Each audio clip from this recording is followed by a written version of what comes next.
बिस्मिल्लाहिर्रहमानिर्रहीम अस्सलामुअलैकुम। Hello friends, welcome to my Jahanraj kitchen. आप सब कैसे हैं? इंशाल्लाह खैरियत से ज़रूर होंगे। आज मैं आप सबके साथ नरगिसी कोफ्ते की रेसिपी शेयर करने वाली हूं। इसे बनाना बहुत ही आसान है, बहुत ही मज़ेदार का नरगिसी कोफ्ता बनकर तैयार होने वाला है। तो इस रेसिपी को एंड तक ज़रूर देखते रहिए, आप लोगों को बहुत ही पसंद आएगा। तो फ्रेंड्स, अगर आज की रेसिपी पसंद आए, आप लोगों के लिए हेल्पफुल लगती है तो प्लीज़ इस वीडियो को लाइक, शेयर और मेरे चैनल को सब्सक्राइब ज़रूर कीजिएगा। तो चलिए स्टार्ट करते हैं इसे बनाना। नरगिसी कोफ्ते बनाने के लिए हमें चाहिए मटन कीमा हाफ़ के जी। बोनलेस मटन को ग्राइंडर पर डालकर इस तरह से कीमा बना लें। इसमें मैंने थोड़ा सा फैट भी डाला हुआ है ताकि हमारा कीमा सॉफ्ट बनेगा। तो यहाँ पर हमें चाहिए 6 उबले अंडे, क्योंकि नरगिसी कोफ्ता यानी कीमे के अंदर हमें अंडे को स्टफिंग करना होता है, तो इसलिए मैंने यहाँ पर अंडे को उबाल लिया है पहले से। तो अब हमें क्या करना है, कीमे के अंदर जितने भी मसाले डालना है तो मैं यहाँ पर बताते जाऊँगी, आप लोग देखते चलिए। मैंने यहाँ पर 2 बड़ी साइज़ के प्याज को बारीक काट कर इस तरह से तल लिया है। अब मैं यहाँ पर थोड़ा सा प्याज डाल लेती हूँ। इसी के साथ बाकी का प्याज मैं रख लूँगी, जब हम ग्रेवी बनाएंगे कोफ्ते के लिए तो उसका पेस्ट बनाकर हम उस ग्रेवी में ऐड करेंगे। तो यहाँ पर अब मैं डाल लेती हूँ 1 चम्मच के करीब अदरक लहसुन का पेस्ट। इसी के साथ आधी छोटी चम्मच से भी कम हल्दी पाउडर, आधी छोटी चम्मच जीरा पाउडर, आधी छोटी चम्मच धनिया पाउडर, आधी छोटी चम्मच लाल मिर्च पाउडर, 1 छोटी चम्मच काली मिर्च पाउडर, 1 छोटी चम्मच गरम मसाला पाउडर। अब मैंने यहाँ पर 4 बड़े चम्मच बेसन लिया है। बेसन को आप हल्का सा भून लें। तो यहाँ पर हम बेसन इसलिए डालते हैं, जब हम स्टफिंग करेंगे अंडे को, इसका बॉल बनाएंगे, तलते वक्त हमारा कीमा जो है खुलेगा नहीं, यानी कोफ्ता जो है खुलेगा नहीं, तो इसलिए मैंने यहाँ पर बेसन डाला है। इसी के साथ 1 चम्मच के करीब मैंने यहाँ पर घी डाला है। आप चाहें तो बटर या फिर तेल भी डाल सकते हैं।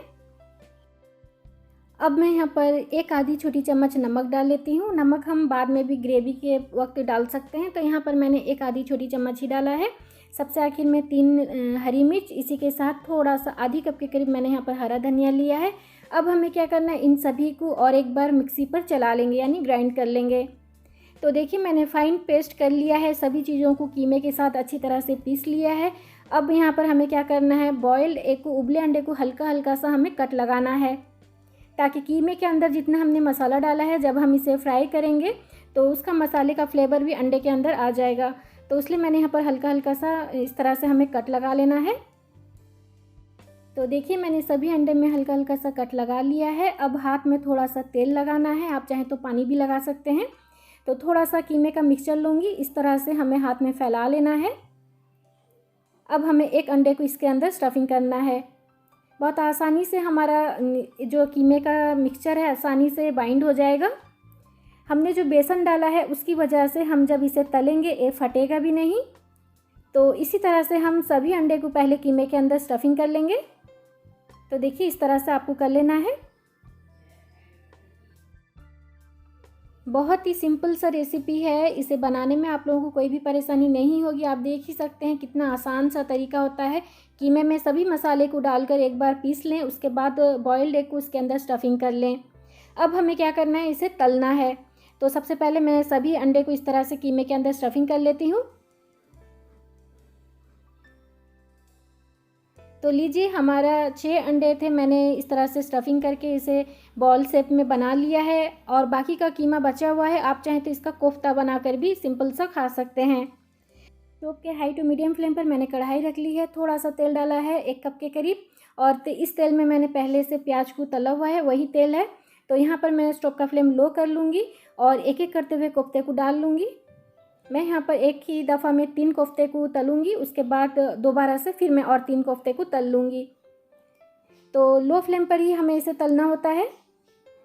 3 से 4 मिनट के लिए हमें एक साइड इसी तरह से छोड़ना है, उसके बाद हम इसे पलटेंगे।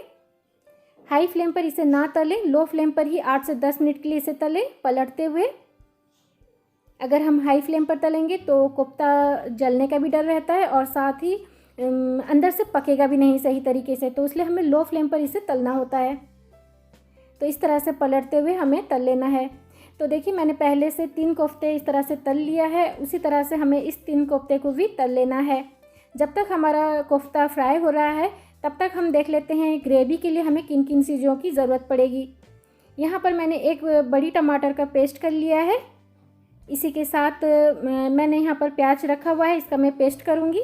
और यहाँ पर आधी कप के करीब मैंने दही लिया है, 6 से 7 काजू और 3 हरी मिर्च और साथ ही 1 कप के करीब हरे धनिया का इन तीनों का हमें पेस्ट करना है।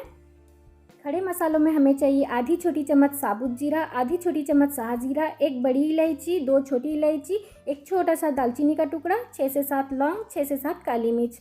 और बाकी के जो बेसिक पाउडर मसाले होते हैं वो हमें ग्रेवी में डालना होता है। तो देखिए यहाँ पर मैंने अब कोफ्ते को तल लिया है, इसे मैं निकाल लेती हूँ। और इसी कढ़ाई में मैं ग्रेवी मसाला तैयार करने वाली हूँ। आप चाहें तो कढ़ाई को चेंज भी कर सकते हैं, लेकिन कोई ज़रूरत नहीं है। इस तरह से आप कढ़ाई को साफ़ कर लें, जितने भी मसाले लगे हुए हैं आप इसे एक स्ट्रेनर में छान लें। तो इसी कढ़ाई में मैं मसाला बनाने वाली हूँ। स्टोव के लो फ्लेम पर मैंने कढ़ाई रख ली है। अब मैं यहाँ पर डाल लेती हूँ 4 से 5 बड़ी चम्मच के करीब तेल। वही तेल है जिस पर मैंने कोफ्ते को फ्राई किया है। तो इसी के साथ मैं 2 चम्मच के करीब घी डाल लेती हूँ। आप चाहें तो यहाँ पर बटर का भी इस्तेमाल कर सकते हैं।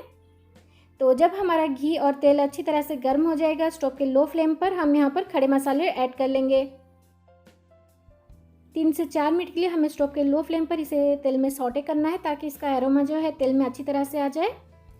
अब मैं यहाँ पर डाल लेती हूँ 1 चम्मच के करीब अदरक लहसुन का पेस्ट, और इसे मैं 3 से 4 मिनट के लिए स्टोव के लो फ्लेम पर अच्छी तरह से भूनूंगी, ताकि इसका कच्चा टेस्ट जो है वो निकल जाए। अब मैं यहाँ पर डाल लेती हूँ टमाटर का पेस्ट, और इसे भी मैं 2 से 3 मिनट के लिए अच्छी तरह से भूनूंगी अदरक लहसुन के पेस्ट के साथ। अदरक लहसुन और टमाटर के पेस्ट को मैंने अच्छी तरह से भून लिया है। अब मैं यहाँ पर डाल लेती हूँ तले हुए प्याज का पेस्ट। इसी के साथ हमें यहाँ पर काजू, हरी मिर्च और हरे धनिया का भी पेस्ट हमें डाल लेना है। थोड़ा सा पानी मैं यहाँ पर डाल लेती हूँ, और स्टोव के लो फ्लेम पर हम इसे 2 से 3 मिनट के लिए अच्छी तरह से पकाएंगे। अब हमें यहाँ पर कुछ पाउडर मसाले डालना है। आधी छोटी चम्मच के करीब हल्दी पाउडर, आधी छोटी चम्मच जीरा पाउडर, 1 छोटी चम्मच धनिया पाउडर, आधी छोटी चम्मच के करीब लाल मिर्च पाउडर, 1 छोटी चम्मच के करीब कश्मीरी लाल मिर्च पाउडर। तो चलिए इसे मैं अच्छी तरह से मिला लेती हूँ। हमें मसालों को तब तक भूनना है जब तक सभी मसालों का कलर चेंज ना हो जाए, यानी मसालों से तेल ना छोड़ना स्टार्ट हो जाए। तब तक हमें इसे अच्छी तरह से स्टोव के लो फ्लेम पर भूनते रहना है। इसी दौरान मैं यहाँ पर डाल लेती हूँ दही।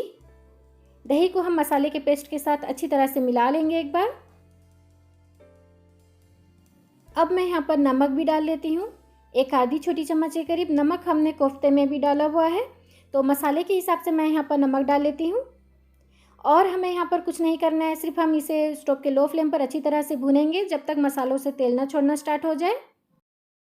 आप देख सकते हैं इस मसाले को भुनने के दौरान बहुत छिटकता है, तो यहाँ पर मैं कढ़ाई को थोड़ा सा ढक देती हूँ एक प्लेट से, और इस तरह से चम्मच चलाती रहूँगी। मसाला जितना पकते जाएगा तेल उतनी छोड़ते जाएगा। तो आप देख सकते हैं यहाँ पर 6 से 7 मिनट के लिए स्टोव के लो फ्लेम पर मैंने मसाले को भुना है, और तेल कितना छोड़ना स्टार्ट हो चुका है। इसी तरह से हम और थोड़ा सा मसाले को भुनेंगे जब तक दानेदार ना बने। तो लीजिए फ्रेंड्स, 8 से 10 मिनट के लिए मैंने मसाले को अच्छी तरह से पका लिया है। तेल कितना छोड़ा है, यानी हमारा मसाला अच्छी तरह से भुनी हो चुका है। बिल्कुल एक दानेदार मसाला बनकर तैयार है। अब मैं यहाँ पर कोफ्ते को डाल लेती हूँ, और स्टोव के लो फ्लेम पर हम इसे 3 से 4 मिनट के लिए मसाले के साथ अच्छी तरह से पकाएंगे। तो देखिए इसी तरह से हम मसाले के साथ इसे मिक्स करेंगे, मिलाएंगे उलट पुलट करते हुए। अब मैं कढ़ाई को लिड से कवर कर लेती हूँ। इसी तरह से हम 3 से 4 मिनट के लिए स्टोव के लो फ्लेम पर छोड़ देते हैं। तो लीजिए फ्रेंड्स, कितना तेल छोड़ा है मसाला आप देख ही सकते हैं। लो फ्लेम पर मैंने इसे अच्छी तरह से पका लिया है। अब हमारा कोफ्ता भी अच्छी तरह से पक चुका है मसाले के साथ। अब मैं यहाँ पर थोड़ा सा पानी डाल लेती हूँ ग्रेवी के हिसाब से।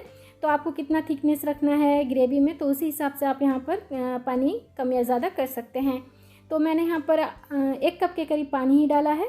तो इसे मैं अच्छी तरह से एक बार मिला लूँगी, और इसी तरह से हम 3 से 4 मिनट के लिए इसे स्टोव के लो फ्लेम पर पकने के लिए छोड़ देते हैं।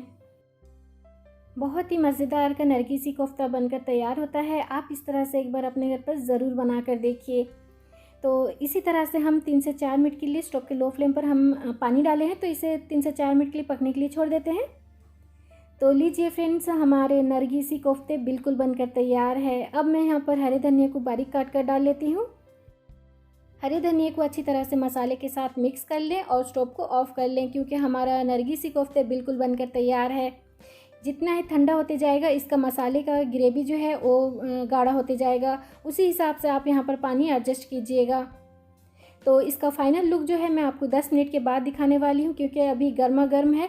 जब ये ठंडा हो जाएगा इसका कलर भी बहुत ही अच्छी तरह से आ जाएगा, तो तब मैं आपको दिखाऊंगी। तो लीजिए, आप देख सकते हैं हमारा नरगिसी कोफ्ते बिल्कुल बनकर तैयार है। बिल्कुल रेस्टोरेंट स्टाइल आपको दिख रहा होगा। ये खाने में माशाल्लाह से बहुत ही उम्दा है। इसका टेस्ट माशाल्लाह बहुत ही डिलीशियस है। आप अपने घर पर एक बार ज़रूर बना कर देखिए, आप लोगों को बहुत ही पसंद आएगा। तो फ्रेंड्स, अगर आज की नरगिसी कोफ्ते की रेसिपी आप लोगों को पसंद आई है, आप लोगों के लिए हेल्पफुल लगती है, तो प्लीज़ इस वीडियो को लाइक, शेयर और मेरे चैनल को सब्सक्राइब ज़रूर कीजिएगा।